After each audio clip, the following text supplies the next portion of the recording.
Hey everybody, and welcome to Men in Stripes, presented by StripeHype.com. Of course, a member of the Fansided Network, also a member of the SI Network.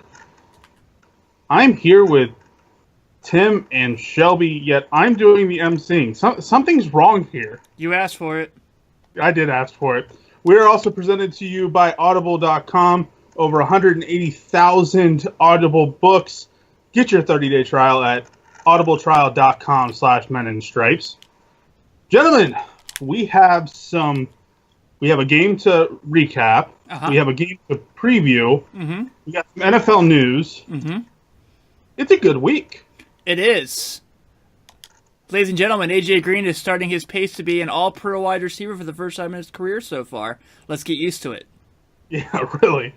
Speaking of the people that are supposedly better than A.J. Green, we'll start with Odell Beckham Jr. getting threatened to get benched, and so he has had to say that he will curb his emotions to be less distracting for the team.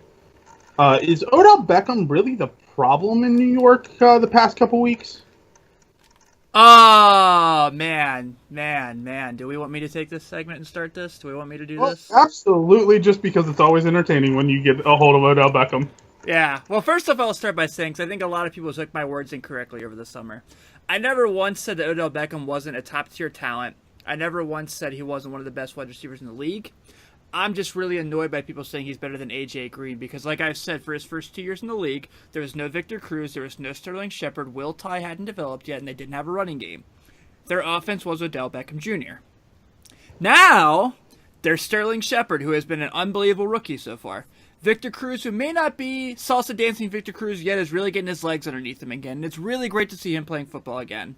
Paul Perkins, Monday night against Minnesota, made a couple plays out of the backfield. Granted, the game was over and done with before he got his chance to play. But what we're seeing now is Odell Beckham is they're going to let other people beat him. They're going to go ahead and they're going to put two guys on Odell Beckham. And what you're seeing now, like Richard Sherman said today, if you can get under Odell Beckham's skin, you don't know what you're going to get. I have no issues with the passion that he shows in the field. I have all the respect in the world for his abilities. I think that he can be a very entertaining player when he is on. But yes, his temper tantrums are a little too much, only because he does have a camera on him. He's in New York. That stuff gets magnified. If Jay Bruce hits 200 for a month like he used to in Cincinnati and New York, we know that you're going to see in the news every single day. Odell Beckham may not necessarily be the whole problem, but he's certainly a problem. For a Giants team that started off 2-0, they looked like they might be able to make a run at the NFC North, and now they're in a little bit of trouble because there's Washington's winning games, Dallas is winning games, which we're going to get to later on, and Odell Beckham has not been a huge contributor to these games for these teams so far.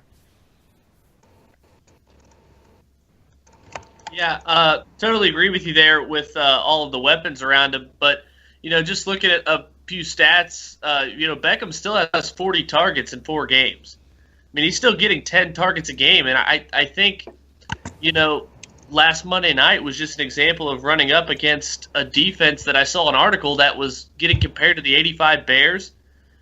Xavier Rhodes had a great game. Our old friend Terrence Newman had a big interception, I believe, the last 2 games. If I'm not mistaken, he's playing well. I just think, he's way too easy to get under his skin. I mean, a 4-yard catch turns into a big 15-yard penalty. And, Tom Coughlin spoke out against Odell Beckham, calling him a distraction. But, where was Tom Coughlin last year when he was on the sidelines and Josh Norman and Beckham were going at it after every play? So I think he is a top-tier talent. But, Tim, I really like your point that, this is the first year where there's a cast around him on offense, but that being said, he's still averaging 10 targets a game. So I think, if he calms it down, it'd be beneficial to this Giants team that did start 2-0. But then again, coming up now with all this controversy, they play the Packers on Sunday night in prime time. That'll be and the NFC East is what everyone likes to talk about. Dallas, Philadelphia, Washington, and New York. So, everything does get magnified a bit, but I think he really needs to calm his emotions down. Yeah, I mean, with Odell Beckham, it's going to be quite interesting to see what happens, especially when he goes up against Washington, because we know his best friend in the whole wide world is over in Washington and Josh Norman. But isn't that fun for football to have those two guys hate each other and play twice a year? Like, that's the thing. You know, football hasn't had that person-to-person anger rivalry in a long time. Like, there was Brady versus Manning and that fun, competitive, respectful competition you saw for a long time. But this is two guys that hate each other, that want to get the best of each other every single time they play, and they get to do that twice a year now. Oh, I'm not complaining by any stretch. I just think that it's going to be incredibly interesting, especially now that they're in the same division, to see what happens. And so, you know, he does have the supporting cast around him. He's got a quarterback that when he's on, he's a great quarterback. When he's off, he is terrible. And so we just don't know if Eli Manning's going to show up week to week. And, of course, the Bengals still have to play the Giants. So it's going to be really interesting to see kind of where everything kind of comes to a peak, if it's something that he can curtail, or if it's something that we're going to see Odell Beckham sitting on the bench for maybe a quarter or two come next week, and when they're not on a bye week 6, are they? I think they are. So it would be week 7 that we would see him next. Yeah.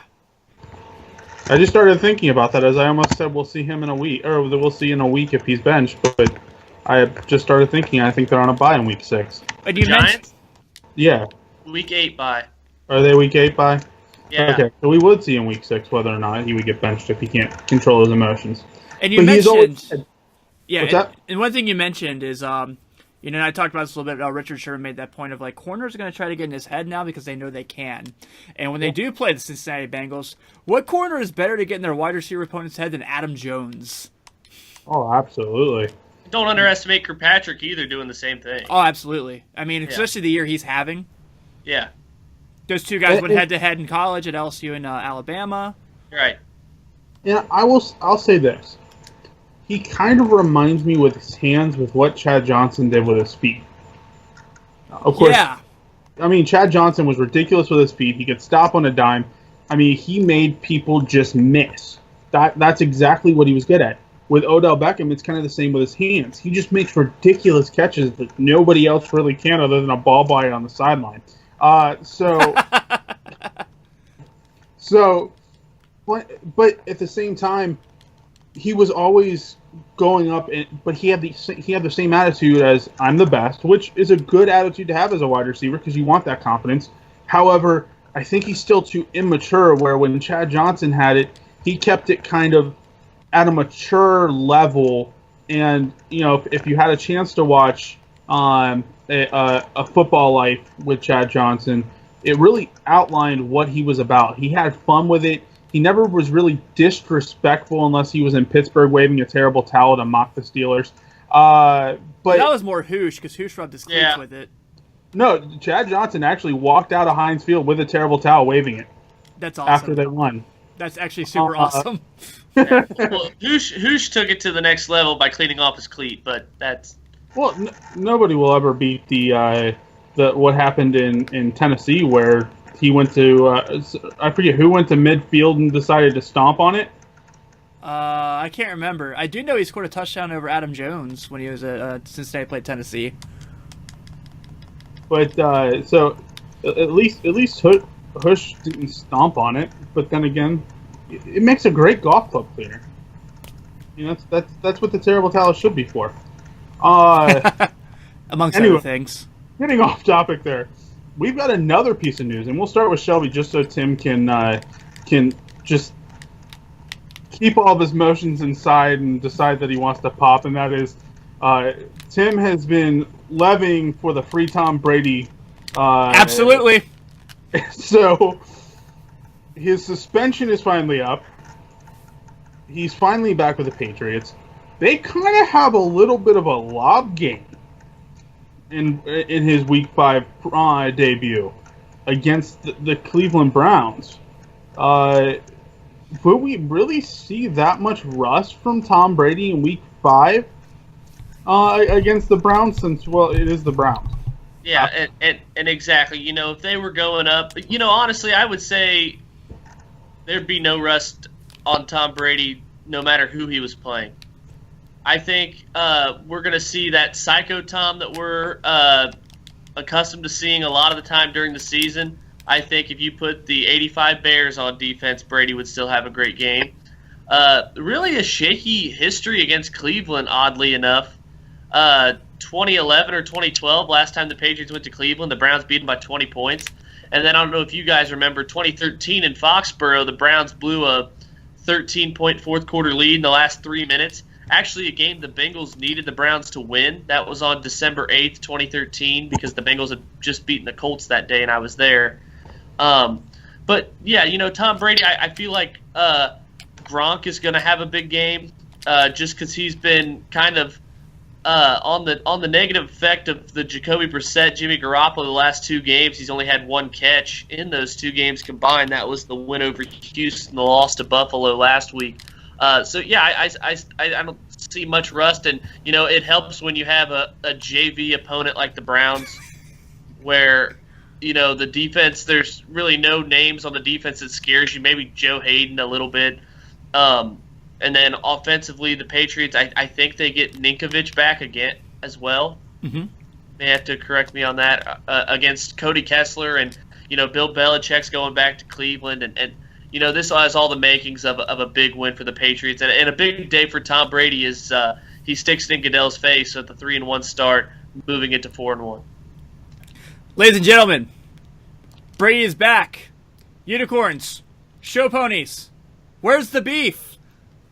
TB12 is back, and he's coming with a vengeance. I agree with Shelby. We're going to see Crazy Tom. Psychopath, I got something to show you, Tom, that we've seen for a long time. Tom that said, you think I'm just a game manager. Well, give me your Randy Moss, and I'll show you that I'm not a game manager. We're going to see that Tom Brady. That scary Tom Brady is going to go off. Like I said, early in the year, I expect 1 of 3 teams to be in the AFC title game, whether that be Pittsburgh, Cincy, or New England. And I think Tom right now has all it takes, and excitement, and a healthy returning Gronk to potentially be that team that represents the AFC, staying healthy, of course. And if they get Deion Lewis back, things going to be scary in New England.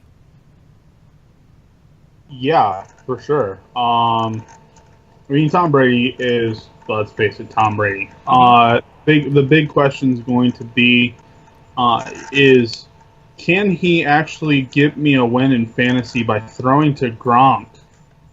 I just need Gronk. I have Gronk in one league, and I'm playing against him in my main league this week, so I'm a little indifferent on that. Well, I just need touchdowns. You do what you need to do. Tom Brady is finally back. Tom Brady is. I'd rather him take vengeance this week than next week, obviously. So the big thing there is going to be. Another aspect of this game that we really didn't even bring up is the fact that Terrell Pryor also came out this week. And I was reading this earlier and I forgot about it. And that is Terrell Pryor actually said that he expected Bill Belichick to sign him at some point. Back when before he became a Cleveland Brown and all this happened. Knowing Belichick, would that surprise you? No, that wouldn't. But with that being said, Terrell Pryor has a little bit of a vendetta too. Could that bode for something in terms of fire underneath his butt for Cleveland? At least one player having some motivation? Matt, yeah, I know you're an Ohio State guy, but yeah. no. Oh, I think against Bill Belichick, he still would lose, but at least there's one player that looks like he actually wants to show up on Sunday compared to the rest of the team. Well, Isaiah Crowell also leads the AFC in rushing yards. He's having a good year, but it takes for Terrell Pryor to have a big game. It takes Cody Kessler to get him the ball enough. And I think Pryor could put up a lot of stats, but the Patriots secondary isn't anything to write home about. But if he is going to make a lot of plays, I feel like it'll be in garbage time with the Patriots up by 3 touchdowns and Pryor goes over 100 yards. It's a touchdown. This game's all about Brady. And, I hope he goes off this week and not next week, but next week is his home return, which may have even more fire under him than this week in a what seems like a gimme walk all over Cleveland game. I'm pretty sure every single college team in Ohio with a football team could give the Browns competition. Is that sad? Yeah. Here's the thing. I think that this game would be honestly a lot closer if a healthy Corey Coleman was playing.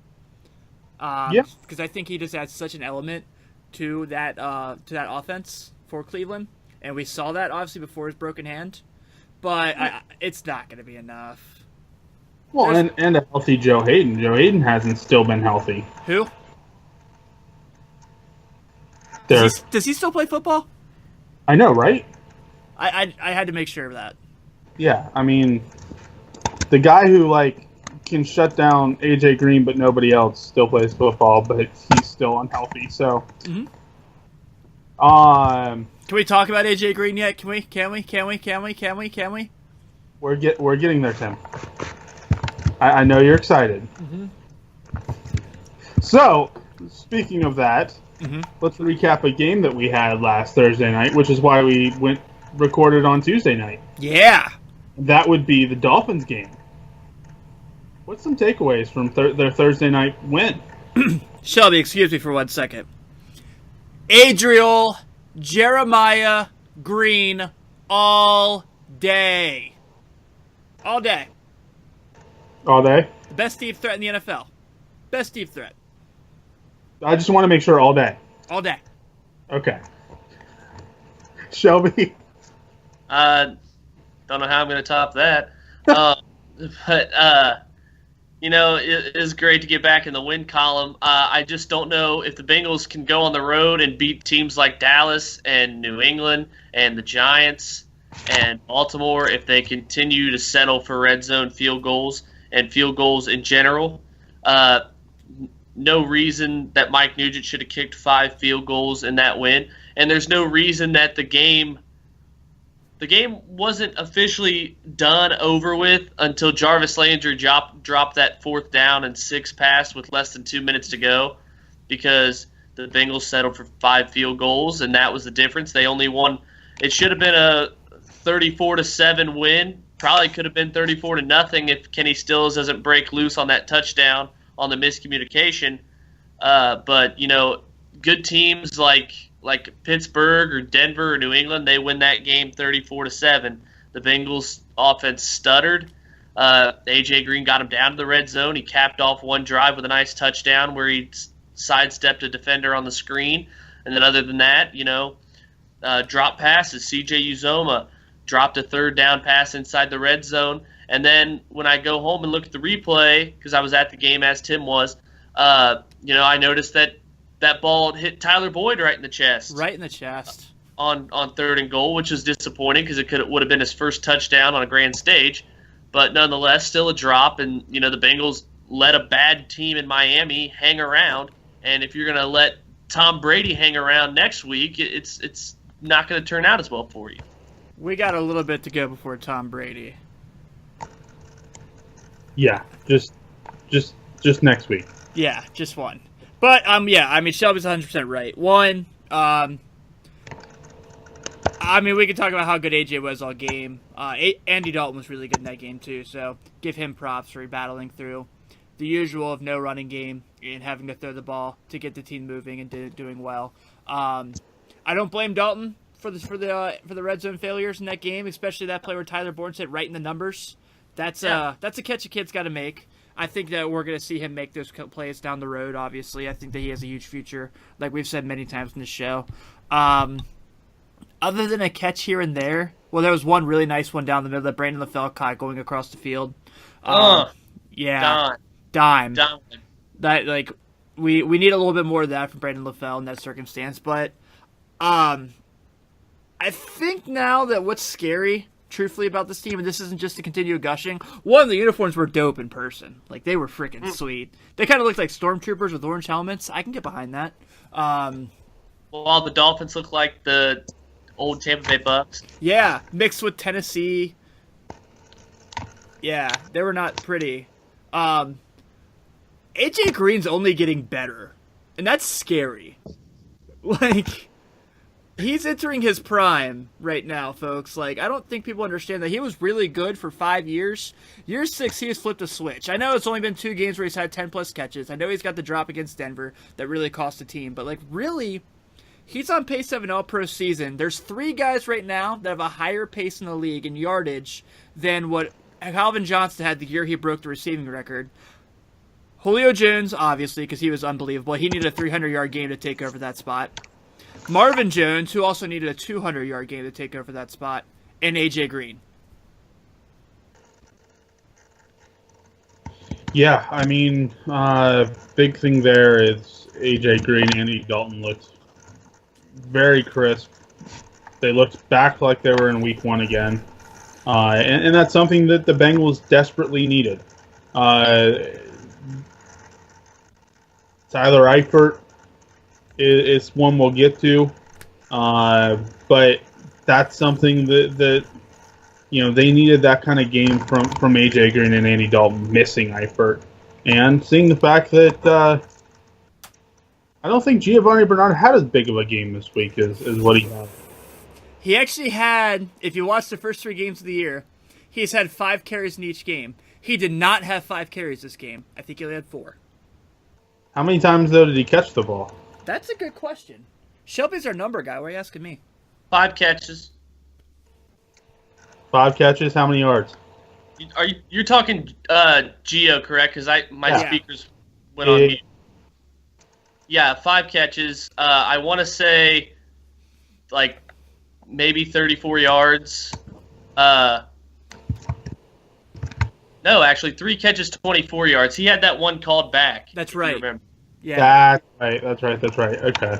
So, I mean, and for him, I mean, he was, what? We're talking about 2 weeks ago, 3 weeks ago, did he have that 100-yard receiving game? Pittsburgh, yeah. But that was also, Pittsburgh thought the game was over, and the Bengals stormed back, and Gio made a hell of a play down the sideline to make that catch and score a touchdown. But I don't understand. Like, if you want to make Jeremy Hill your power true back, that's fine. I'm okay with that. I don't think he's truly ran the ball terribly. I think he really has taken what the defense has given him this year. Even the second half of the Miami game, when people were complaining about them running the ball, like, he ran pretty well in the second half, broke some nice runs. But, like, you got to get Giovanni involved more. This is a guy that's very special talent. He's a guy that can make plays all over the field, whether it's catching the ball or running the ball. I don't know what Ken Zampe's is like. Did like Hugh Jackson hand him the playbook and it was like, here's all the Bernard packages, and you just throw him out the window? Because he's got to be involved in this game. He's got to be he's a playmaker. There's a reason you signed him to a contract extension in the offseason. You got to have him be a part of your team. He's got to be in your game plan. But here's my thing is, first and goal at the 1. Right. And Jeremy Hill. I sat there up in the stands, and I said, I would bet $1 million Jeremy Hill gets the ball here, first and goal at the 1. Long handoff, stuffed in the backfield. Then second and goal, same thing, he gets stuffed. And, if it wasn't for a 19-yard run in the second half, Hill has 52 yards rushing in that game. But exactly, they have to get Gio back involved and, line him up in the slot. Right. There's no linebacker that's going to stop him from running a slant. His big and he has the last 100-yard rushing game for this Bengals team, and that came last year against the Chargers when Hill was benched after he fumbled twice. Yep. Bernard ran for 120. But I think the Bengals are a little hesitant because if you guys remember, when the Bengals lost Benjarvis Green-Ellis, Gio's second year, he was the starter, he was the guy, and a heavy workload caught up to him, and he missed 4 or 5 games. Yeah. In 2014, and I don't know if the Bengals are worried that because you don't have to tell us that Bernard's small guy, not very muscular, and big hits can take him out of the game, and but there's no reason for him to have 4 carries a game. I agree. They I don't want him to have. He's out touched Jeremy Hill once in the carries department in the last 14 games, and I don't expect him to out carry Hill on attempts based, but at some point he's such a special talent. He's a James Brooks like talent from the Bengals Super Bowl year, and he has to get the ball more. No, I'm right there with you. I think, and I like Gio. I think he's a great back. I think he brings multiple facets to this team in both running and passing. And he's standing on the sidelines for half the game when he could be used in different packages.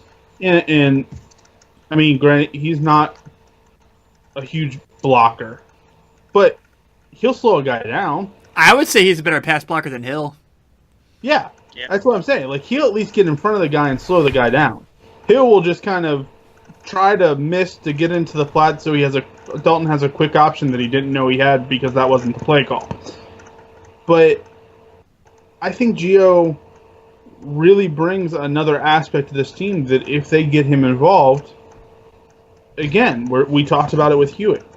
It's stuff that I think the Bengals really had an edge in with Hugh Jackson. Right. That they don't have with Ken Zampese. And it's not to say that Ken Zampese can't be a good offensive coordinator. I just don't. I don't know. I didn't feel him being the offensive coordinator when he was named the offensive coordinator. But I don't know. Part of me wishes kind of Paul Alexander took that spot. I mean, he is the head the assistant head coach. Yeah. But like at the same point, like I get why Zampe's like got the job. The familiarity with Dalton being there throughout his career, really having understanding of the offense normally. But so far, you haven't seen his play calling ability to step up. I really don't want to get in a situation where Marvin Lewis takes over play calling either. AKA hello, welcome back, Bob Bratkowski offense. But yeah, run, pass, punt, everyone. But I honestly, like. We had to think, I didn't think the Bengals would have a major drop-off. I still don't think they're having a major drop-off from the losses of Jones, Sanu, and Jackson. Eifert. And Eifert, thank you. I think that makes a huge difference with their red zone struggles. That's kind of my Captain Obvious saying of the week there, though. I just don't understand that the situational packages, what do we call that package where they run where they're the offensive linemen line up on the X and Y and they put the wide receiver behind them. They look like they're going to run that screen. Then they do run that screen and it never works. Like, I don't know if he ever knows when to use that correctly. And we've seen where they run an option with Andy Dalton. Yes. Which, why doesn't he scramble more, honestly? He's got some pretty good legs on him. He ran for 1,600 yards at college, so I mean, he has mobility. I just don't. I think Zampese sometimes gets too cute. Yes, and that's what I'm trying to get at. One example, I almost went berserk at the Bengals-Dolphins game because I'm never comfortable with a lead, ever. And we had second down and 1. First of all, 2nd and 1, you run a pitch to Jeremy Hill. He gets knocked out of bounds. Looks like a first down. Then it's not a first down, so it's 3rd and inches. And then we run an option play with Andy Dalton and Jeremy Hill, which someone breaks right through Russell Bodine at center, knocks the ball free, and Dalton has to go fall on it for a 5-yard loss. But he just gets too cute, and, I'm tired of, if there's not a hole for Jeremy Hill, he dances around like he's 2007 Rudy Johnson. Yeah. At least with Giovanni Bernard, if nothing's there, he can bounce it outside because he has speed that Hill doesn't have. And even when he can't bust it outside, he pounds it straight forward and gets what he can. And I think he's a great short yardage back, too, despite his size. And I think he would have been in that playoff game, too, had he not been hurt by a malicious hit by Ryan Shazier. And at some point, I'm calling for Rex Burkhead to get more touches because, he hasn't had that much of a chance. Well, I was kind of talking about this with one of my buddies the other day, and I thought, with these teams' offensive red zone struggles, and really the fact that they only use 3 wide receivers, like, at this point, when you want your big, tall wide receivers and with a chance to go for a jump ball, what is it going to take for Cody Core to to be able to dress? I mean, put him in there in red zone packages. You can't score in the red zone anyway. If you got to throw it up in there, get your tall guys out there and see if he can pull to come down with the ball. Yeah, I think if you're going to dress Cody Cord, you have to take away either James Wright or Alex Erickson, which Erickson, they're going to keep him back on punt returns. James Wright, he was good in 2014 for a short glimpse. I mean, I don't think it would see much drop-off if Cody Cord replaced James Wright. So I'm right there with you, throw the kid a jump ball. But, with Eifert coming back, how many times do we see him split out wide one-on-one? You throw a little back shoulder fade to him, 6 points. Yeah, I can just agree. So, guys, let's focus on this real quick. We can talk about how this offense, how frustrating it was, because it was, for certain. There's no doubt about it. Let's talk about some highlights in the defense. A Miami Dolphins offensive line that didn't stand a chance on these guys. Geno Atkins, Carlos Dunlap in the backfield the whole game. I don't understand why, if you're not Pro Football Focus, people aren't talking about how good Josh Shaw has been in the nickel. He's actually the top-rated cornerback in the nickel right now, according to Pro Football Focus, and the quarterback rating against. So, the defense, 8.8. I'm pulling a page out of your book, honestly. Oh, you're good. Yeah. I think that, obviously it's easy to say that they look promising against the Miami Dolphins. But you got to really mention that, minus that first play, they were unstoppable and they were unbelievable. Jay Ajayi couldn't run on them. Who's the other? Kenyon Drake really didn't do anything. Isaiah Pede. Jarvis Landry has 14 catches, but it's for 60 yards. That's not jaw-dropping by any stretch of the matter. He had 14 catches? According to my PPR league, he did. I don't think Tannehill had 15 completions. I don't know. Well, that makes sense. One of those being Kenny Stills. Oh. Which he didn't have 14 catches. He had 7 catches, so for 62, I thought. Because I have him in both fantasy leagues. You might be right. I might be making something up. Now my phone's not loading. Go figure. Son of a gun. Okay, I'll take Shelby's word for numbers more than my own. But the defense did. He's the numbers guy after all. The defense did do well, but we have to remember that that's an offensive line that was working on their third string center, a rookie, Laramie Tunsil that they just drafted, and then their starting right tackle was hurt as well. The name I'm drawing a blank on the name, but now you're going from perhaps the worst offensive line for that week. I think the Dolphins' offensive line in general, with Pouncey coming back, would be better than most. But the worst offensive line in the league for that week against probably everyone would say the best offensive line in football coming up this week. Mm-hmm. And what scares me is the same reason the Broncos were able to come in here and win was because Trevor Siemian had all day to throw. The pocket barely collapsed on him the entire game. And what scares me is Dak Prescott sitting around and having all day to throw because, as we know, Paul Gunther doesn't like to blitz that much. Mm-hmm. And the difference between Prescott as well, I think he throws an accurate football, is he's also more mobile than Siemian is. And that's what scares me in this matchup, even more than Ezekiel Elliott running, is Prescott standing in the pocket with all day to throw, and then, watching Carlos Dansby or Ray Malaluga try to cover Jason Witten. Yeah, I mean, the one big thing I would love to see is the defensive line basically make it easy on the corners and the safeties, because I mean we saw what I think I texted you on Thursday, Tim, about George Iloka. Yeah, was it George Iloka that I texted you about how he just kind of blew the assignment that led to that 71-yard touchdown pass? He made one bad play. Yes, he did. I would love to see, though, that the defensive line take some pressure off that and actually get to the quarterback on a more consistent basis. And especially if you set the tone early in that game and you get to Tannehill early in that game, being, Michael Johnson and Carlos Dunlap and Geno Atkins and Damata Pecco, you get those guys in early on him, even if you take a linebacker and so you take up that fifth person, you set so much more of a pace, and they don't score that touchdown, and we're talking about maybe a shutout this week compared to a 22-7 win. We're talking about a 22-0 win. So with that, of course, well, good.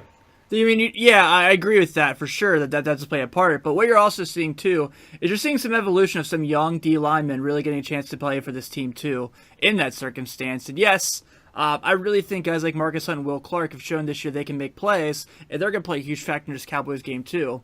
But the most important part of this game is definitely the best matchup is going to be Geno Atkins against Zach Martin. That's going to be two All-Pros going at it to two of the best at their position. Depending who you talk to between Geno Atkins and Aaron Donald, who's the best at that spot, and Zach Martin and Marshall Yanda being the two best guards in the league, and that when you have that conversation, so you're really seeing two guys that are elite talents at their position really go head to head. That's going to be a huge, huge matchup in this game for sure. By the way, can I hear you say that again about a certain player that we talked about over all of the preseason? I know. I did catch that. One of the big things, obviously, we're bringing up this week that the Bengals are really going to be fighting again, and this time has nothing to do with the ankle. Now it's a back injury, it seems like. Mr. Tyler Eifert is doubtful for the game. However, Marvin Lewis's comments about he's not counting him out this week yet. What do you take from that, Shelby? I think you take away Lewis, who historically never talks about injuries ever. Mm-hmm. Kind of playing cat and mouse with Dallas. Making them game plan for possibly Eifert being on the field. I see nothing more than that. I don't think he'll play. Given his, and it's really sad, honestly, because he's such an elite talent with his size and ability in the red zone that he's already missed 24 games in what is now his fourth year. But I don't expect him to play against Dallas. And just because he doesn't play against Dallas, with what this back injury means, I'm sure we'll learn more in the upcoming days, is, he's not 100% to even play in New England. And, it's really scary for Bengals fans to speculate when he's actually going to come back and when he's actually going to be 100% like we saw last season. But I don't think he'll play against Dallas. I don't either. No, I don't. And I think it's right now a question of, and especially since he's still, he has one more year on his contract after this year? Yeah.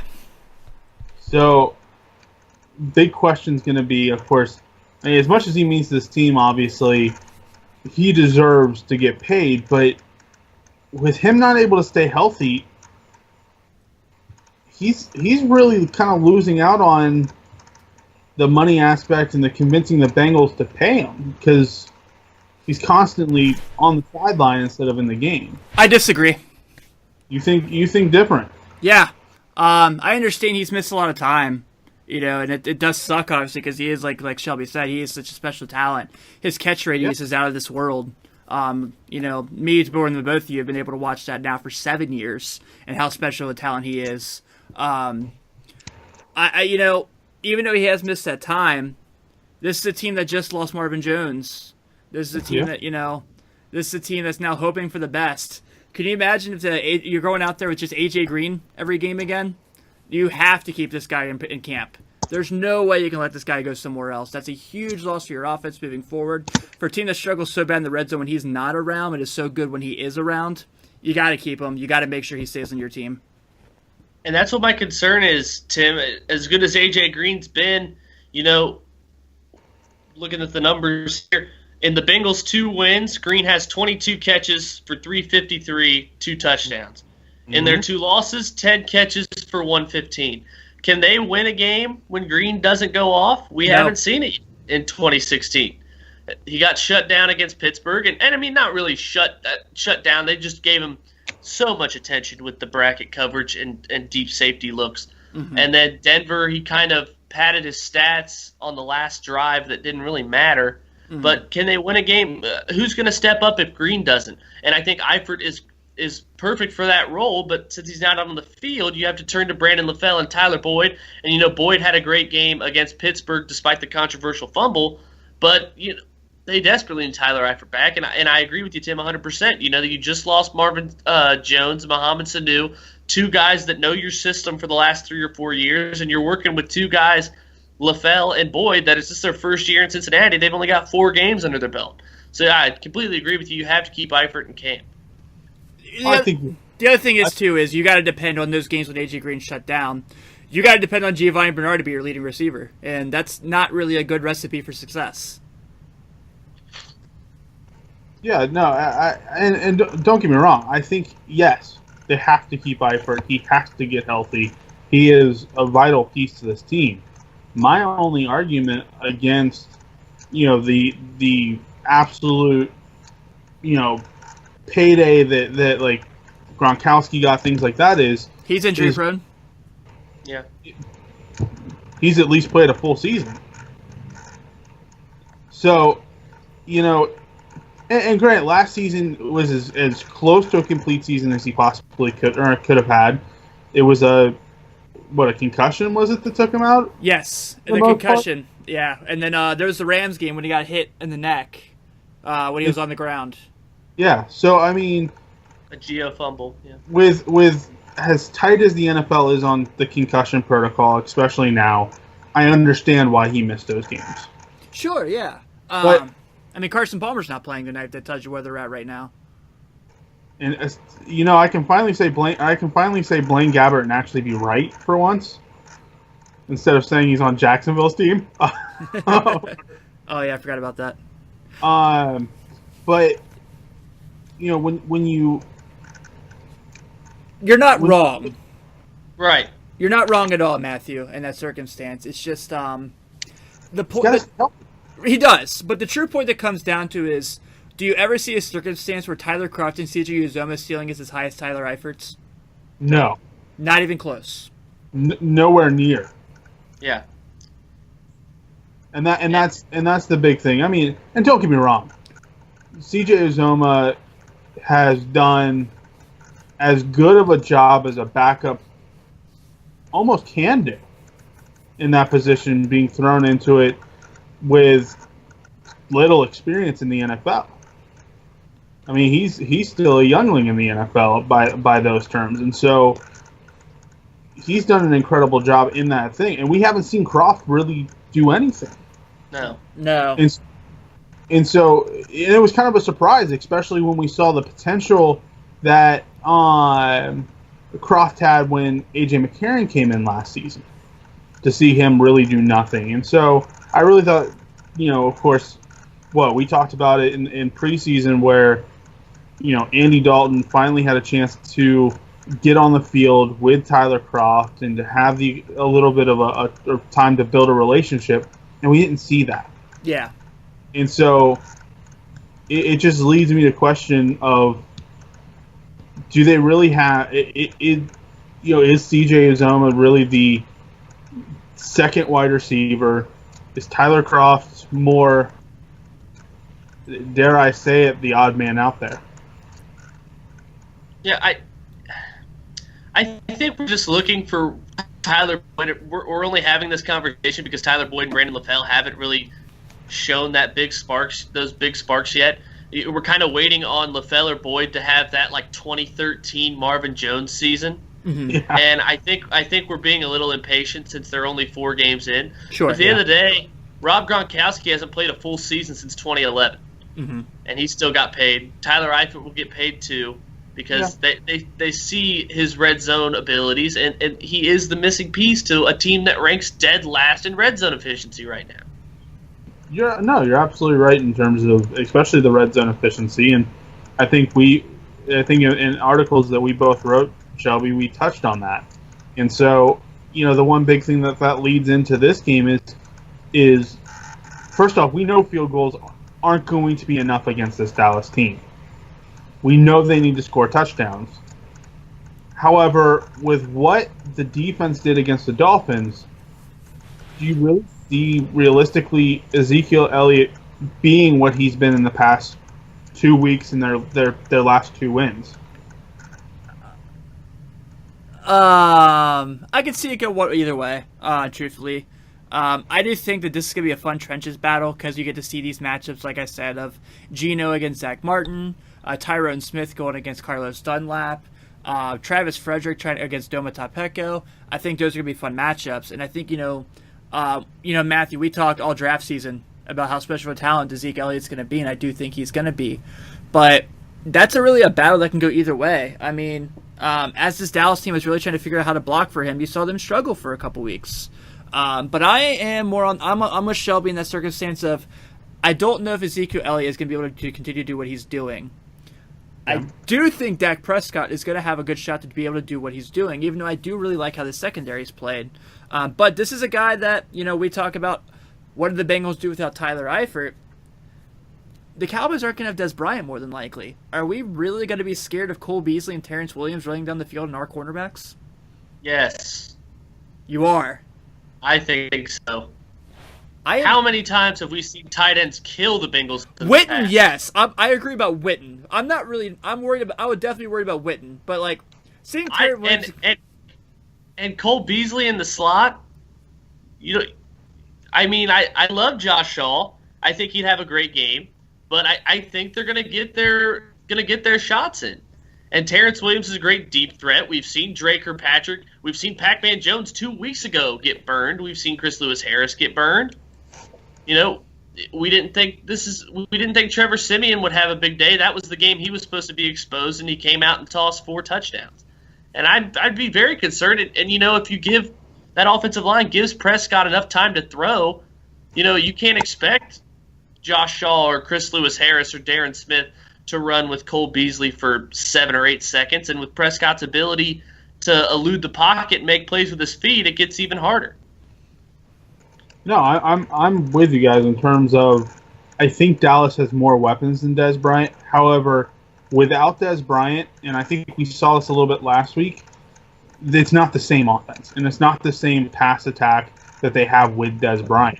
And so for that, I think the Bengals secondary has a chance to live, and I think they have a chance to take it. We talk about the slot and we talk about Witten, but we're also looking at the fact of they have a guy who, by the way, if it wasn't for stupidity, would have won them the game last year, and Vontaze Burfict across the middle who can make those plays against tight ends. Because if I'm not mistaken, that pass for a slot receiver. Yeah. Am I wrong, Joey? What was it? I'm sorry. In terms of the pass that Vontaze picked off, wasn't that meant for their slot receiver Wheaton? Yeah.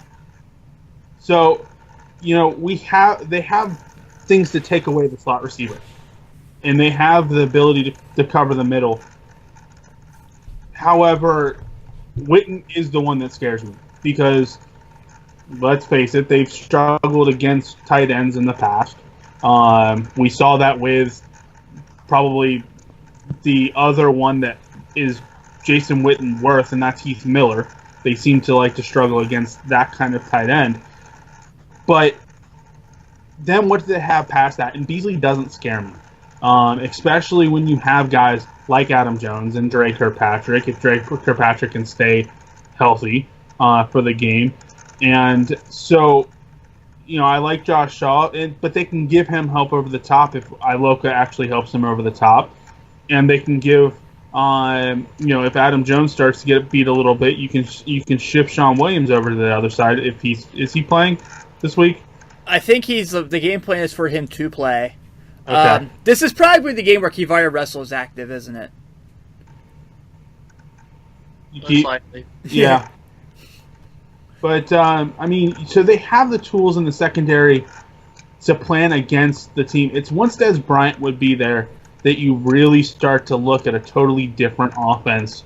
And that's what would scare me if he is playing. However, it looks like after now missing 2 practices, he'll be on the sideline. So I like the chance for the secondary to get back on track. I like the fact that this defensive line is going to be able to get at Prescott, because I think he's going to require more time this week to make passes and make throws. The big question is just going to be, can they do it back-to-back and stopping the running game for a second week in a row?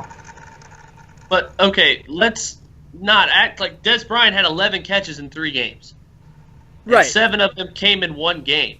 Cole Beasley has 23 catches in 4 games, and that was with a very off game against San Francisco. And I just don't – I feel like they're going to be a problem because, the Bengals had a great week on primetime last week against the Dolphins, but there's no words to describe how bad that Dolphins offensive line was. The Bengals had 5 sacks, but the 3 games prior to that, they only had 4 total. And I don't think, Dunlap and Michael Johnson were relatively quiet the first 3 weeks. Yeah. But you also got to look at, too, who the past 2 weeks the Cowboys have played. And the past 2 weeks the Cowboys have played 2 of the lowest ranking defenses in the NFL. That's true, but we've been talking about this Cowboys offensive line being the best in the NFL ever since DeMarco Murray had an MVP season 2 years ago. And they've played the likes of their division. At that time, they've played 2 full seasons in that time. And they've shown it week in and week out. They're still the best front 5 on offensive football, no matter who the opponent. Tim, what was my point to the fact of if they were truly the best, who would be playing this week? I don't remember. Anthony Munoz? No. If Dallas's offensive line was truly the best, who would be playing this week? I've said this numerous times to you. Tony. That's a freak hit, man. That's a hard thing to say, but like, even if they're quote unquote not the best, they're doing pretty damn good with a rookie backup. They're doing. I'm not arguing that they're doing pretty good, but then again, they played the Giants. They lost to, which was the best defense they've faced so far. Which the Bengals defense actually ranks better than the New York Giants, and they played Washington. And they played the 49ers, who, by the way, ranked below 25th in the league. Here is where the Bengals really have a strong strength in this game. Dallas is pretty good defending the run. I don't know if you guys have noticed. They're pretty solid there. Absolutely. But they, like the Pittsburgh Steelers, that we thought that the Bengals would really take over throwing the ball deep, their secondary is not that good. Orlando Scandrick, some people call the best nickel corner in the game. There's a good chance he's not going to play. This is a team that's more than likely not going to have Dan Bailey. They're talking about. They're saying that there's a good chance they're going to bring in a kicker in this circumstance. That's actually big. That's huge. Wow. He might be huge. Yeah, that's a big thing for special teams there. I really like, and I mean, it's hard to say this as we've been saying every week. I really like that this, even this receiving core hasn't really shown everything yet, minus number 18. I really think that they could really be something special. I mean, and I think that this is a week where they can really make things happen. I think Bernard's going to get a lot of dump offs out of the backfield. Some reason these games, like, I know we didn't really see it much last year. When Jeremy Hill hears about these these good rushing defenses, he turns it on a little bit. We saw this year with Denver. Having that 95-yard game. Granted, 55 of that came on one drive, but I feel confident that with the ball in 14's hands going into Texas Stadium, where he's played before, albeit he lost a preseason game there. And I really think that, this is going to be – this might be the best game of the week, truthfully. As far as, even-keeled talent, battling injuries, this might be the most even matchup of the week. If you even look at the spread in Vegas, it's the closest spread of any game right now. Besides this game that's on Thursday night right now, which is between 2 backup quarterbacks that are terrible. Wait, Blaine Gabbert's not a backup? Never mind. I really feel like, because if you get through this game, if the Bengals pull off this win, which I do believe they will, mainly because, no disrespect to Dak Prescott, I'm really happy he's playing well. We've heard me say this before on this show, that, the Cowboys do have a piece of my heart. I trust Dalton to win these games. I trust him to go into Texas Stadium or AT&T Stadium, however you want to prefer to, and really drive this team and put this team in chances to win the game. Just because he likes to pick apart bad secondaries. He's going to have dink and dunk plays with Giovanni Bernard. I really believe that that's going to be the case where the Cincinnati Bengals can definitely win this game. It's going to be close. Like, this is not going to be a high-scoring debacle like some may believe. But this could definitely be one of those 21-17 Bengal wins. Tim, give us his prediction. Shelby, what do you got? Tim, everything you said, I agree with. I trust Andy Dalton completely in his 6th year. He leads the AFC in passing yards, all without Marvin Jones, Mohamed Sanu, and Tyler Eifert. My only concern with the Bengals is their defense. And the first 3 weeks, the pass rush was not there. And it only came to life when they played an awful offensive line. I think Dak Prescott will have plenty of time to throw on Sunday, and it spells trouble for the Bengals defense. And, even last week against Miami, the Dolphins ran for 4.8 yards to carry against this Bengals defense that, because of the lopsided score, they only attempted, I think, 13 running plays. And I think Ezekiel Elliott gets his because he's a great runner, and it's a great offensive line. And that's what concerns me, and I don't see the Bengals pulling out a win, but I see the offense playing well. But I don't think – I feel like it's almost a Denver game where you're not expecting a very high-scoring game, but Trevor Siemian surprised you with 4 touchdowns, and Dak Prescott this has all the makings of Prescott having a breakout game too, and I think the Cowboys pull out a close win. I do think it will be close. Yeah, I got to go to Tim's side, though, on this. I trust Andy Dalton fully. I think that this is lining up as kind of the Bengals needing to prove that they can beat at least a half-decent team, somebody who's over 500. For me, I really like this Bengals team to do something against them, and I think that the defensive line is going to get at Dak Prescott because he doesn't have Des Bryant. The one thing I think you got to remember is that Simeon had all of his weapons. He had Emmanuel Sanders. He had Demaryius Thomas, and that's something that Prescott doesn't have going into this week. So I like the Bengals. I like the aspect that it's going to be a close one. I'm going to say it's going to be one of those 21 to 17 type games, even maybe a 21-20 type game. Here's the thing, though, we got to remember. If Dak Prescott wins this game against the Bengals, there is no way in hell he loses his job. I don't know. That's early to call. Still says he is. What'd you say? That's early to call, I think, because it's the 5th game, and even if Tony, we don't know if Tony Romo comes back, if everything's on course, as we learned from Eifert, nothing's guaranteed with injuries.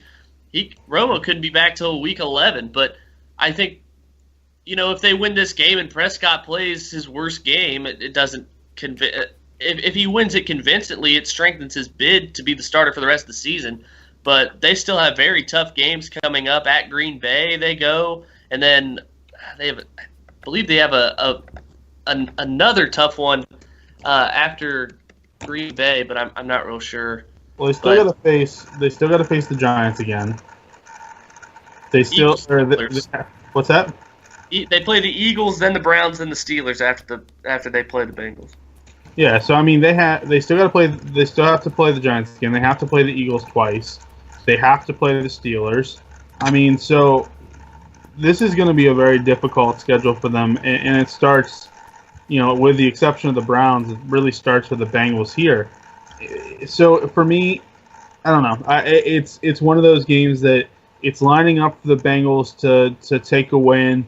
It's lining up that they have a chance to redeem themselves from the Pittsburgh loss and the Denver loss, to beat somebody who is better, as I said, is better than 500 for once, and get themselves in a position where they at least guarantee to leave week 6 with a 500 score, or 500 record. So, Tony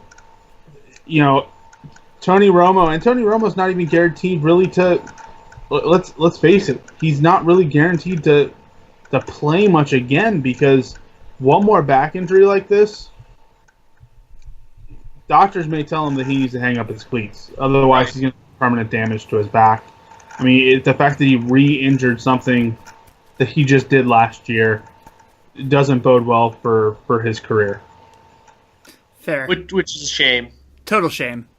Yeah.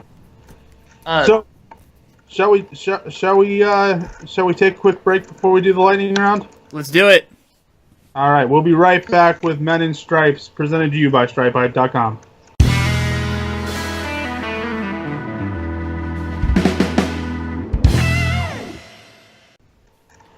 All right, guys, it is lightning round time as we go through all the other matchups in the NFL. Decide who we think's going to win. We need to actually start keeping standings on this. I know we've had a few games that we haven't picked, and one of us has gotten ahead on the other. So maybe this will be the week that we'll go back and listen and do standings. Does that sound good? I actually wrote down last week's while I was doing the podcast. I can find those. Awesome. I will take that. And we'll start it from last week. Sounds good to me. All right. Do you want me to write them down now? Sure, if you'd like. Okay. It's not like we won't have copies of it. Well, it's just busy work. I hear you. All right, gents, let's start in really bad Thursday Night Football that's currently going as we're doing this podcast, but it's 0-0, so we can still make a pick. The Arizona Cardinals without Carson Palmer against the San Francisco 49ers, who are garbage. Who cares is really the answer, but I guess if I have to pick a win, I'll say somehow the Niners will win this game 10-7. Yeah, Niners probably are the better team at this point, and that's sad saying that. Something just feels a little bit more like, Carson Palmer in the years following his playoff runs. So, 49ers win it. I'm going to actually give them at least, 13 points. Yeah, as I'm watching Blaine Gabbert get sacked, I'm still going to pick the Niners. Drew Stanton's terrible. His biggest highlight the last 2 years is cheering on the sidelines against Seattle last year. Yeah. So I'm going to take the Niners, who seem to pull off home primetime wins. That's like the highlight of their season. So give me the Niners 4-2, game of safeties. So in the bottom of the 8th, Blaine Gabbert's going to come with runners on 2nd and 3rd. Fair enough. I got you. Gentlemen, as we mentioned earlier in the show, Tom Brady returns to the football field, and he will have Julian Edelman, Danny Amendola, and Rob Gronkowski going against the Cleveland Browns. Tom Brady is going to put on a show in Cleveland that Browns fans will not be happy about. The New England Patriots will win this game 31-13. And those 13 points that Cody Kessler puts on the board will be when this game is over. Patriots 38-24.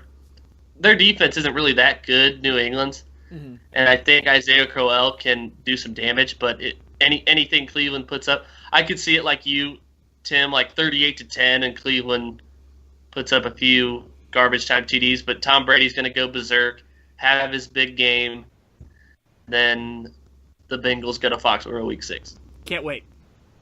The unwinnable team stays unwinnable. Patriots win 44-10. Jeez. Coming off bye week, the 3-0 Philadelphia Eagles travel to Detroit to play the struggling Detroit Lions, who, as Shelby pointed out whenever we talked about Marvin Jones' stats, it was very much in garbage time when he put those numbers up. But for some reason, my upset pick of the week, and I do love Carson Wentz. I like what the Eagles are doing. Their defense is terrific. But Matthew Stafford's a little bit of a different player in Detroit. My upset pick of the week, I'll take the Lions to win this one, but not by much. I'm going to say this is going to be one of those 28-24 wins for the Lions. I say Eagles stay perfect 4-0. I say Eagles win 27-21 over Detroit. I'm going to agree with Matt, but I do also agree with you, Tim, that Stafford does play better at home. No one expected to lay that big of an egg at Chicago last week, but I love the Eagles' defense right now after seeing what they did to Pittsburgh. Actually, after seeing what Pittsburgh did to themselves in that game, honestly. Yeah. But I think Carson Wentz is playing good, and Detroit's defense and their secondary just struggles all around. And I think the Eagles win a close one, 24-21. The Chicago Bears have found their every down back in Jordan Howard. Let's be honest, he was very impressive last week against Detroit. They're going against a really bad Indianapolis Colts team. Not that they're that good either, but Jordan Howard's quite the difference maker. I think he gets in the end zone for the first time, gets another 100-yard game against this really bad Colts defense, even in Indianapolis. I love you, Andrew Luck. I'm really sorry that you have terrible talent around you and you can't ever win there because your franchise is wasting your abilities. But I am feeling Jordan Howard and the Chicago Bears this week. I like this one. High scoring. I like this one 34-28.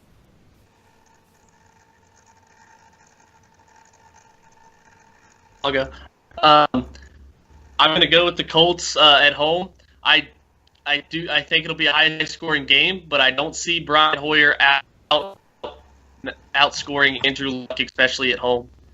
Kevin White just went down on the IR, so it's basically Alshon Jeffrey and Eddie Royal matching up against T.Y. Hilton and Philip Dorsett. I don't know if Dante Moncrief's hurt or not. I think the Colts, along a good running game, honestly, Frank Gore's still putting up numbers at his age. I think the Colts win in a high-scoring affair, 35-27. I'm going Bears, and I'm going 28-24.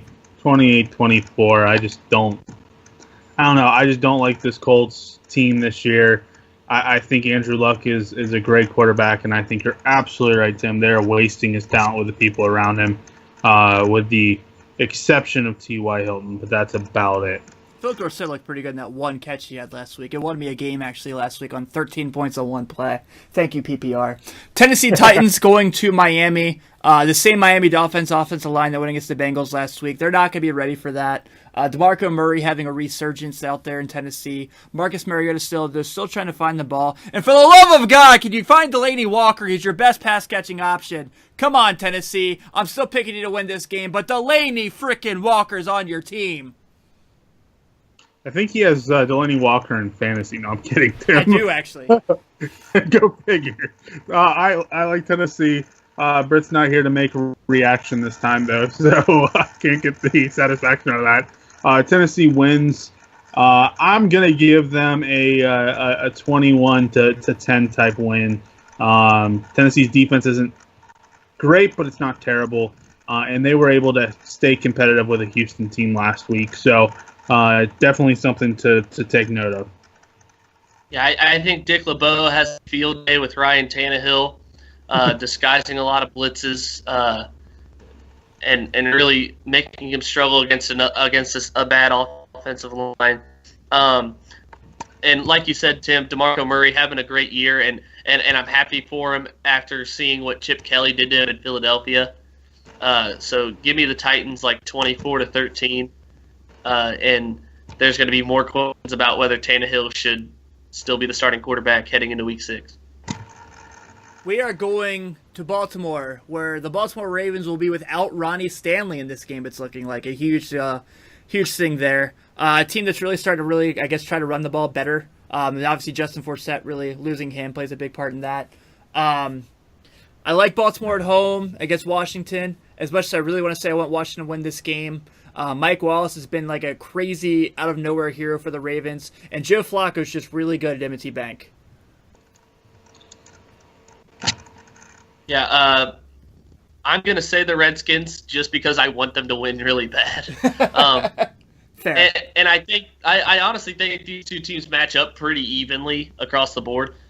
Terrence West ran the ball really well in Forsett's absence last week, but Matt Jones also had a really nice week, and he's racked up over 250 yards from scrimmage in the last 2 weeks combined, and I think the Redskins pull out a close win, 24-20. Yeah, I'm kind of hoping the Redskins win. I'm not holding my breath. However, I would like the Redskins to find some defensive stop, even though I'm pretty sure Jay Gruden doesn't have a defensive bone in his body. But I'd like. What's that? 0. You're right. But I would love to see Josh Norman actually stop somebody. So I'm going Redskins. I'm going 24-21 on that one. Up next, gentlemen, we have the Houston Texans going to Minnesota, which is not a team anyone wants to play right now, and that's going to stay that way. That defense is unbelievable. Sam Bradford is getting discussed way too early MVP discussions already. We're seeing a nice development from guys like Stephon Diggs.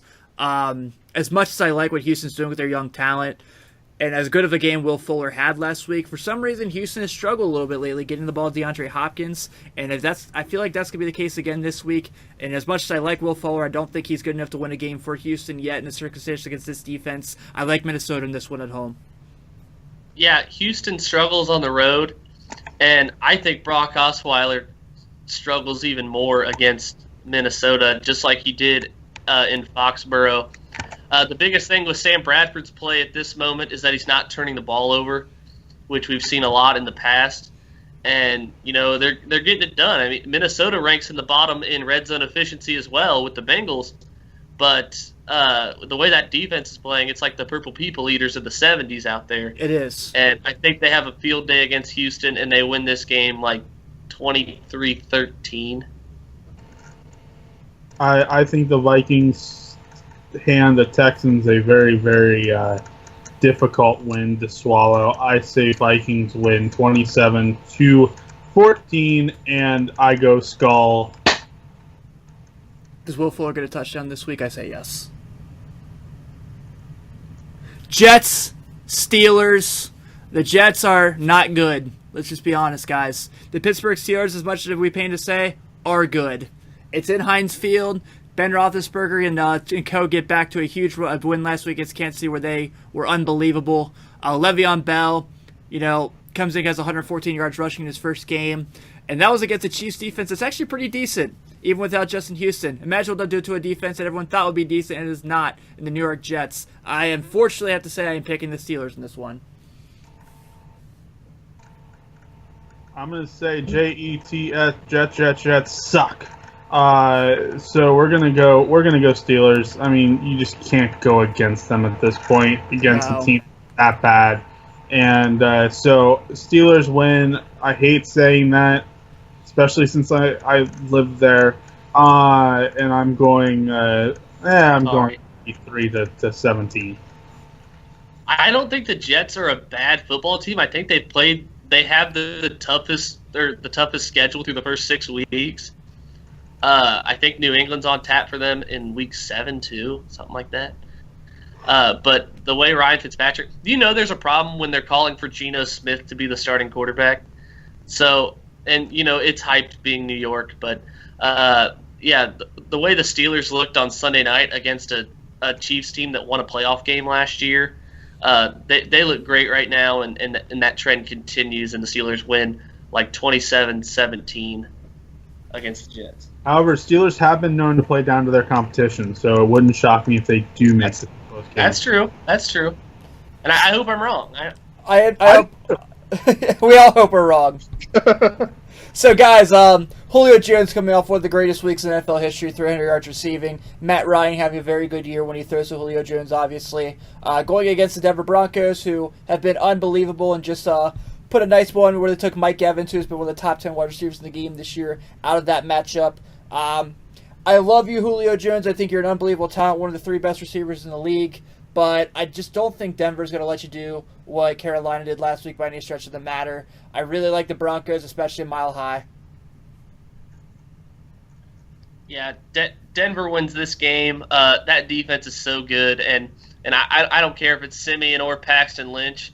I think with the weapons that they have, match up very favorably against a Falcons defense that isn't that good.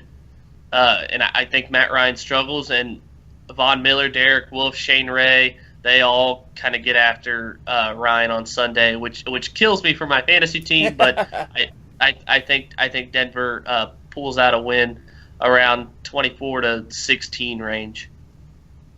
Yeah, I hate saying it. If this was in the Georgia Dome, I think again the Falcons seem to get up for home games and they play better for home games. but this isn't mile high. I'm sorry, Broncos. It's going to be a low-scoring game just because I don't think Lynch is as good as Simeon in many ways, but it's still going to be the Falcons won't be able to score points against this defense. So I'm going Broncos. I'm going 17-7. Julio Jones will still have 125 yards in that game. I promise you that. The Los Angeles Rams, the surprise of the NFL so far, I guess you can say, at 3-1 in first place, host the Buffalo Bills, coming off one of Rex Ryan's greatest regular season wins in his coaching tenure. How's that not? Him beating New England? Because it was Jacoby Brissett. Hey, don't hate. Respect. Rex is terrible. He's terrible. Let's be honest here. I am really back and forth on this game, man, guys, only because if Todd Gurley was running like we know Todd Gurley can, it'd be the Rams in a heartbeat, but we haven't seen that yet, and the Bills have been playing pretty well the past couple weeks, even taking David Johnson and making him struggle a little bit, even though he had 100 total yards in that game. But I guess for the sake of home field, I will say the Los Angeles Rams go 4-1 because I still worry about a Buffalo Bills team without Sammy Watkins. Ladies and gentlemen, we just actually had the first score in the San Francisco game. It was Jeremy Curley, dude. He's like a PPR machine right now. He is. Flex time. By the way, Rams win this game, and there's one reason, and that's Aaron Donald. He shuts down, then I can't say single-handedly, but he shuts down Tyrod Taylor, and I think the Bills struggle offensively against this Rams defense. I'm going Rams. I'm going to say it's low scoring. I'm going to say 13-7. I'm going to go with Buffalo. Since firing their offensive coordinator, they've turned out 2 good wins, and against 2 teams that lost in their respective conference AFC championship games last year, the Cardinals and Patriots. I think the Bills defense stiffens up against Case Keenum, who isn't anything special, but has somehow ended up winning 3 games in a row. But overall, I think it's a low-scoring, close game, and I think the Bills pull it out late with a Dan Carpenter field goal, 16-13. And Tim, you said Rams too. I missed it because of the touchdown for Curley. Mm-hmm. Okay. I did. I forgot you're keeping track. Guys, Shelby, I know you're new to the show, obviously, but for a long time, Matthew and I have been talking about how we can't wait to see the Derek Carr show and what it's evolving into, and we're seeing a lot of that this year. Michael Crabtree has been awesome for this team this year. Oh, my. Had a very good year. You're seeing guys like Seth Roberts step up, so it's not just the Amari Cooper show anymore. The only worry I have in this game, don't get me wrong, I definitely am picking the Raiders to win and be 4-1. The main worry I have is a team. What's going to happen without Latavius Murray for this team? Obviously, even though it doesn't matter because they're playing a terrible team. The ACDC show, being Amari Cooper and Derek Carr, continues to show in the black hole. Raiders win this one this week. Who are they playing? The San Diego Superchargers. Okay. Yeah, give me Oakland by 3 or 4 points. I think I said in an article for a different publication, 30-27. The Chargers are 1-3. They could very well be 4-0. They've lost 3 games that they've had second half leads in. I think Phillip Rivers, his competitiveness keeps the Chargers in the game a lot, and he makes smart decisions. And I feel bad for the Chargers in general because they lost Woodhead, they lost Keenan Allen, now they lost Jason Burnett. But I think Derek Carr, despite a low yardage game against Baltimore, still very resilient, threw 4 touchdowns, and the Raiders win this game. Yeah, Derek Carr is saving his family's reputation. But that's because he is a good quarterback. He's a very strong, fairly intelligent quarterback, and he's got some weapons around him now. They said it isn't just the Amari Cooper show there anymore. And so I love the fact that the Raiders are good again because that pisses everybody in Pittsburgh off. I'm going 21-10 on this one. So the subject of this week's conversation being Odell Beckham Jr. and the New York Football Giants head to Lambeau Field to play the Green Bay Packers on Sunday Night Football. I picked the Packers to win this game, mainly because I think they're a better team. But I just have a feeling because the Packers are really good at stopping the run. They're not good at stopping the pass. I think Odell Beckham's going to have another triple-digit receiving yard game. I just don't think it's going to be enough to win this game in Green Bay. I'm right there with you. I like the Pack. I mean, Aaron Rodgers has to pay for throwing a 5-iron through a window in a car window. By the way, great commercial. So not when you watch Notre Dame games because it's on during every home game nonstop. But Green Bay wins this. They put the football Giants below 500, and I'm going to call Eli Manning throwing 3 picks in this game. So I'm going Green Bay. I'm going. You know what? I'm going to go a little higher. I'm for a higher score than I'm comfortable with. I'm going to go 33-28. Yeah, I do see that commercial a lot during the Notre Dame games because, you know, the Fighting Irish are always on NBC, even if they're good or bad. I like Aaron Rodgers at home, especially on prime time, and with the turmoil the Giants are facing right now, I think their defense has struggled a bit. Aaron Rodgers takes advantage of that, and you know Eddie Lacy actually doing well too. I think he controls possession for Packers, and they win. I do too. All right, guys. Last game of the week, Monday Night Football. The Tampa Bay Buccaneers and the Carolina Panthers. For those who are wondering what the spread says, the spread says even for this one. And the honest truth is, guys, without Cam Newton, if he's really not going to play in this game because of his concussion, there's no way in hell the Panthers can win. I don't care if they're in Carolina. I really think Jameis is going to bounce back from having 2 rough games against 2 really good secondaries. This is Jameis time. Mike Evans is going to be a huge difference maker in this game, and I think that we will see Tampa Bay win this one actually on the road. Tampa Bay's defense is terrible, and I don't care if it's Cam Newton or Derek Anderson. I think the Panthers end up winning this ball game. I think in the backfield, Fozzie Whitaker and Jonathan Stewart, is he healthy? Oh, that's a good point. Can I take my spike back yet? Yeah, I'm really not sure. I think the Panthers, that they've had trouble with turnovers. They've lost 2 of their games. They lost to really good defenses in the Broncos and Vikings, and then last week they went up against a Julio Jones and Matt Ryan combo that just went off against them. And I don't expect Jameis Winston, who's been a turnover machine this year, to replicate that performance. And I think the Panthers get a big win in front of their home crowd under the prime time lights. Yes, you can take that back if you really want to, Tim. Mike Evans. He's going to make a huge difference. Okay. So I'm going to go Buccaneers just because I'm not convinced that the Panthers are the same team this year, especially defensively. You have a young quarterback who can throw. I think Mike Evans does make a huge difference in this game. I like the Buccaneers, even though it is against the Panthers. By the way, our thoughts and prayers do go out to the people in the Carolinas, in Florida that are about to deal, and in Georgia who are about to deal with Hurricane Matthew. Hopefully this Monday night game doesn't have to become a Tuesday night game. But I still like the Buccaneers in this game. I like the Buccaneers to go. There's no defense. It's gonna be high scoring. It's gonna be a 35-28 contest.